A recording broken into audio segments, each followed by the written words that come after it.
Pro kabaddi super Saturday हुआ, यानी कि तीन बड़ी टीमों के मुकाबले। पहला मुकाबला हरियाणा स्टीलर्स का हुआ दबंग दिल्ली के खिलाफ, फिर प्रदीप नरवाल उतरे यूपी योद्धा के लिए तेलुगु टाइटंस के खिलाफ, और उसके बाद फजल अत्रचली डिफेंडिंग चैंपियंस यानी कि बंगाल वॉरियर्स और यू मुंबा का मुकाबला हुआ। इन मैचेस के नतीजे क्या रहे इस पर बात करेंगे, लेकिन उससे पहले भारत का सबसे बड़ा गेमिंग प्लेटफॉर्म विंजो, यहाँ पर आपको 100 से ज्यादा गेम्स मिलते हैं, वो भी 12 भाषाओं में। इसके साथ ही यहाँ आपको अपनी टीम बनाने का झंझट नहीं पालना पड़ता, क्योंकि एक्सपर्ट्स की बनी बनाई टीम है। फैंटेसी वॉर नाम का फॉर्मेट है, इसके साथ ही एक फॉर्मेट वर्ल्ड वॉर नाम का भी है। इस फॉर्मेट में एक गेम में 2 से 4 टीमें भिड़ती हैं, जो टीम जीतती है उसको मिलते हैं कूपन्स। इन कूपन्स का इस्तेमाल आप Amazon, Flipkart, big basket, Hotstar पर कर सकते हैं। मुकाबलों पर वापस आते हैं, क्योंकि भाई सुपर शनिवार हुआ और 3 मुकाबले हुए। सबसे पहले दबंग दिल्ली उतरी हरियाणा स्टीलर्स के सामने, यानी कि एक तरफ नवीन कुमार एक्सप्रेस और दूसरी तरफ विकास कंडोला।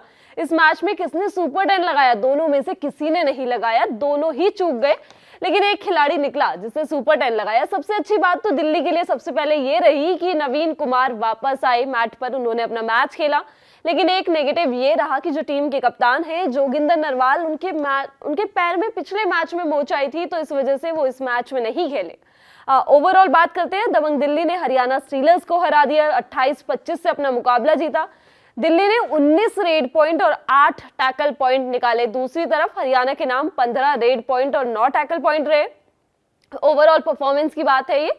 और अगर इनके पॉइंट्स की बात की जाए तो नवीन ने 5 पॉइंट निकाले, कुल 5 पॉइंट, लेकिन विजय मलिक ने आज वो कमी पूरी कर दी जो पिछले मैच में बात चल रही थी, अब पिछले कुछ मैचेस से बात चल रही थी, क्योंकि इतनी कंसिस्टेंट परफॉर्मेंस थी नहीं। इस मैच में वो सारी कसर पूरी कर दी, क्योंकि एक सुपर 10 लगाया है इन्होंने, 11 पॉइंट्स निकाले, 7 रेड से निकाले, 5 बोनस पॉइंट लेके आए, और इनके साथ आशु मलिक के नाम 3 पॉइंट रहे। डिफेंस की बात की जाए तो आज मंजीत कप्तानी कर रहे थे, 3 टैकल पॉइंट्स इनके नाम रहे। कृष्णन के नाम 2 पॉइंट रहे, और जीवा, विकास, संदीप, नरवाल के नाम 1-1 टैकल पॉइंट रहा। दूसरी तरफ हरियाणा की बात की जाए तो इस टीम के कप्तान विकास कंडोला, जिनकी इतनी तारीफें हो रही थी कि भाई इस टीम के लिए अच्छा कर रहे हैं, अपनी टीम के लिए मैचेस टाई करवा रहे हैं, इस मैच में कुल 3 रेड पॉइंट्स उनके नाम रहे। आशीष के नाम 5, मीतू के नाम 5, और विनय ने ऑलराउंड परफॉर्म करते हुए 4 पॉइंट्स निकाले। डिफेंस की बात की जाए तो रवि, जयदीप, सुरेंद्र, इन सब के नाम 2-2 टैकल पॉइंट्स रहे, और मोहित के नाम 1 टैकल पॉइंट रहा। इस मैच में ना, जब ये पूरा मैच चल रहा था तो कई मौके ऐसे लग रहे थे कि हरियाणा शायद यहाँ दिल्ली के हाथ से मैच लेके चला जाएगा, अपनी बाजी मार लेगा, लेकिन कई मौके ऐसे भी बने जब लग रहा था कि ये मुकाबला टाई पर जा सकता है, ये मुकाबला ऐसे ही रह जाएगा, लेकिन उस मौके पर विजय चले। आप स्कोर कार्ड देखेंगे तो पहला हाफ भी बहुत क्लोज था, 11-11 पर फर्स्ट हाफ खत्म हुआ, उसके बाद 12-12, 16-17, 18-18, 21-21, 23-23 इस तरीके से पॉइंट्स बनते रहे, और आखिरी 1.5 मिनट में आके कहानी जो है वो और ज्यादा खुली है, क्योंकि विजय ने एक बहुत कमाल की रेड करी है। अब वो पॉइंट लेने गए ऑपोजिशन टीम के पास, हरियाणा स्टीलर्स के पास, और एक साथ कई सारे पॉइंट्स लेके आए, जिससे इनकी टीम 27-24 पे पहुंची, और 28-25 पर आकर दिल्ली की टीम ने अपना मुकाबला जीत लिया। और इस मैच में कोई भी टीम एक दूसरे को ऑल आउट नहीं दे के आ पाई है। और एक चीज और हुई, हरियाणा स्टीलर्स, वैसे तो हरियाणा स्टीलर्स को हार मिली, लेकिन जो इनके डिफेंडर हैं सुरेंद्र नाडा, इनके प्राइम डिफेंडर हैं, इन्होंने अपने 250 टैकल पॉइंट्स जो है ओवरऑल प्रो कबड्डी लीग में वो पूरे कर लिए। इसके बाद एक और मुकाबला हुआ, यूपी योद्धा का मुकाबला हुआ तेलुगु टाइटंस के खिलाफ। ये मैच यूपी योद्धा अपना मुकाबला जीती है 39-33 से। लग नहीं रहा था कि ये मुकाबला इतना क्लोज जाएगा, लेकिन तेलुगु टाइटंस ने भी अपने पूरे चांसेस बनाए इस मैच में वापसी करने के, जीत हासिल करने के लिए। ओवरऑल बात की जाए तो यूपी योद्धा ने 39 पॉइंट्स बनाए, जिसमें 12 रेड पॉइंट्स आए और 15 टैकल पॉइंट्स एक बार।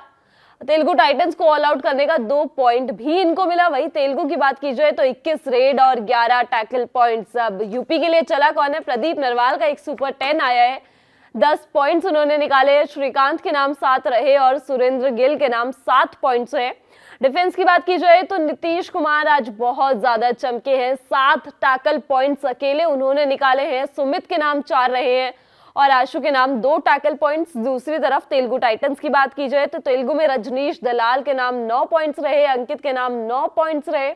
आदर्श ने 3 और रोहित कुमार की वापसी हुई, लेकिन ज्यादा कुछ कमाल कर नहीं पाए, एक बोनस पॉइंट ही लेके आए हैं। डिफेंस की बात की जाए इस टीम की तो प्रिंस के नाम 4 और संदीप के नाम 3 टैकल पॉइंट रहे। जहां चूकी है ना तेलुगु टाइटंस की टीम, वो यही है कि जो इनके प्राइम रेडर्स है रजनीश दलाल है, थोड़ा सा और कर जाते तो शायद इस मैच को जीतना आसान होता तेलुगु टाइटंस के लिए और अपनी जीत भी हासिल कर सकती थी। इस पूरे मैच में कहीं ना कहीं ऐसा लग रहा था कि यूपी योद्धा यहाँ से मुकाबला बहुत आसानी से जीत लेगी, लेकिन तेलुगु टाइटंस ने कमबैक किया है। अगर आप स्कोर कार्ड देखेंगे तो वो भी ऐसा ही रहा था, 2-1, 6-5 शुरुआत में यूपी योद्धा पीछे था, लेकिन वो चीज उसको वापसी करी, कमबैक किया, 9-9, 9-10 इस तरीके से तेलुगु टाइटंस को ऑल आउट भी दिया और उसके बाद जो वापसी करी है 14-15, 16-21, 26-27, 27-28, तेलुगु ने यूपी को वापस आने के ना मौके बहुत कम दिए। 33-38, 33-39 इस तरीके से तेलुगु टाइटंस ने वापस आने की कोशिश करी, लेकिन वो हो नहीं पाया। लेकिन इस मैचेस में भी काफी सारे प्लस निकले हैं।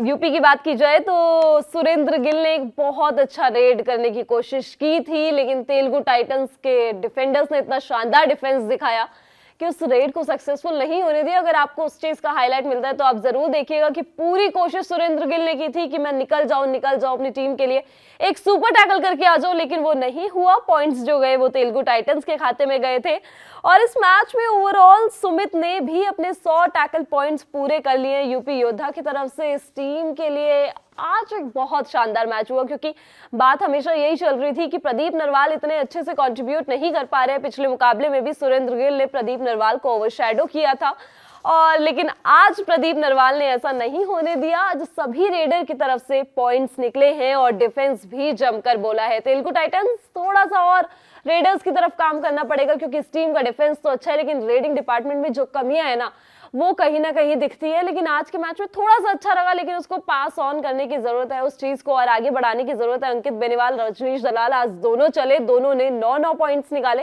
लेकिन थोड़ा सा और एफर्ट्स चाहिए अगर एक जीत हासिल करनी है तो। उसके बाद एक मुकाबला डिफेंडिंग चैंपियंस का हुआ, बंगाल वॉरियर्स का हुआ, फजल अतरचली की टीम यू मुंबा के खिलाफ। ये मैच शुरुआत में तो ऐसा लग रहा था कि यू मुंबा ये मैच नहीं जीतने वाली और एंड तक ऐसा था कि यहां से बंगाल वॉरियर्स की जीत बहुत आसान है, लेकिन मैच पलट जाते हैं, कबड्डी इसे ही कहा जाता है। और यू मुंबा ने बहुत शानदार तरीके से इस मुकाबले को ड्रॉ किया, 32-32 की बराबरी पे आके इस मुकाबले को खत्म किया। बंगाल की बात की जाए तो 17 रेड, 10 टैकल पॉइंट्स निकाले हैं मनिंदर सिंह के खाते में, सारे रेड पॉइंट्स 17 पॉइंट्स उन्हीं के खाते में गए, उनके साथ किसी और ने कंट्रीब्यूट नहीं किया। सचिन और आकाश की बात होती है रेटिंग डिपार्टमेंट में बंगाल वॉरियर्स के लिए, दोनों में से एक भी खिलाड़ी नहीं चला, 0-0 दोनों के नाम के आगे रहे।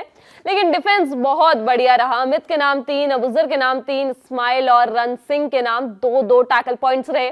दूसरी तरफ मुंबई की बात की जाए तो अभिषेक सिंह आज चले हैं, आज अजीत भी वापस लौटे, अजीत के नाम 5 पॉइंट्स रहे। अभिषेक सिंह ने एक सुपर 10 लगाया, 13 पॉइंट्स उनके नाम रहे। राहुल सेतपाल ने 7 पॉइंट्स निकाले और डिफेंस में फजल अतरचली सुल्तान जिनको कहा जाता है 2 टैकल पॉइंट ही आए हैं, लेकिन कोई बात नहीं, शुरुआत है, वापसी होगी, एक और कमबैक होगा। याद है कि शुरुआत में जब मुकाबले खेले थे 3 तो 0 रहे थे, उसके बाद वापसी की थी और 4-4 टैकल पॉइंट्स उन्होंने निकाले थे। तो एक छोटा सा कमबैक, एक छोटा सा वापसी बहुत अच्छी है और आशीष और रिंकू के नाम 1-1 टैकल पॉइंट रहा। ये मैच इतना शानदार था ना, शुरुआत में ऐसा लग रहा था कि यू मुंबा का डिफेंस बहुत वीक खेल रहा है, अगर ऐसे ही खेलते रहे तो आप जीत नहीं सकते। इनका स्कोर कार्ड भी कुछ इसी तरीके से चला, 3-3, 4-4, शुरुआत में बहुत बराबरी थी, 5-5 इस तरीके से मुकाबले चले, लेकिन उसके बाद बंगाल ने अपनी बढ़त बनानी शुरू करी, 9-6, 14-12 इस तरीके से 18-15 अपनी वापसी करी और इस बीच ऑल आउट भी करा यू मुंबा को, जिसके 2 पॉइंट्स कमाए। और पहले हाफ के अंदर ही बंगाल वॉरियर्स के कप्तान मनिंदर सिंह ने अपना सुपर 10 भी पूरा कर लिया था। इसके बाद 21-19, 22-25, 27-31, 31-32 और 32-32 पे आके इस मुकाबले को ड्रॉ पर खत्म किया है। अब ये ड्रॉ इसलिए भी कहा जा सकता है क्योंकि मनिंदर सिंह बाहर बैठे हुए थे, बंगाल वॉरियर्स के कप्तान, अकेले रेडर जो सबसे ज्यादा पॉइंट्स या फिर इस मैच के तो सारे पॉइंट्स लेके आए हैं, वो बाहर बैठे हुए थे, इसलिए ये मुकाबला कहीं ना कहीं यू मुंबा के लिए बना है और बंगाल वॉरियर्स के लिए फंसा है, और ये साफ दिख भी रहा था मैच के बाद। मनिंदर सिंह को पता था कि ये मैच उनकी झोली में है, लेकिन जब से वो बाहर गए तब से मुकाबला फंस गया और टाई पर जाकर खत्म हुआ। और इसी के साथ यू मुंबा ने अपना सीजन का चौथा मुकाबला भी टाई कर लिया। मतलब जीत नहीं आ रही है तो टाई से मुकाबले खत्म कर रहे हैं, जो कि एक अच्छी बात है। ड्रॉ करके जा रहे हैं अपने मुकाबले। तो ये 3 मुकाबले खेले गए, यहाँ से बहुत कुछ पॉजिटिव और नेगेटिव है जो ये टीम यहाँ से लेके जा सकती है।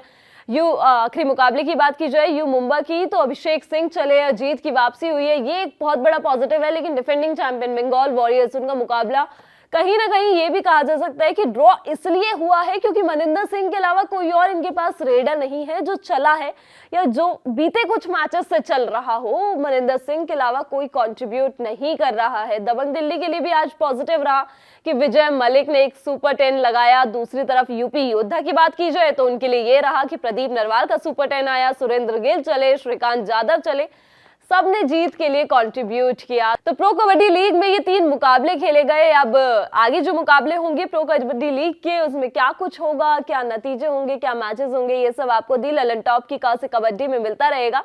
आप देखते रहिए दी ललन टॉप। मैं हूं गरिमा। इसके साथ ही अगर आपने अभी तक हमारे नए चैनल ललन टॉप स्पोर्ट्स को सब्सक्राइब नहीं किया है तो उसका लिंक आपको डिस्क्रिप्शन में मिल जाएगा, वहां जाकर हमारे नए चैनल को सब्सक्राइब कीजिए, क्योंकि वहां आपको तमाम स्पोर्ट्स से जुड़े किस्से, कहानियां, न्यूज, व्यूज, लाइव इंटरव्यूज सब कुछ मिलता है। देखते रहिए दी ललन टॉप। शुक्रिया।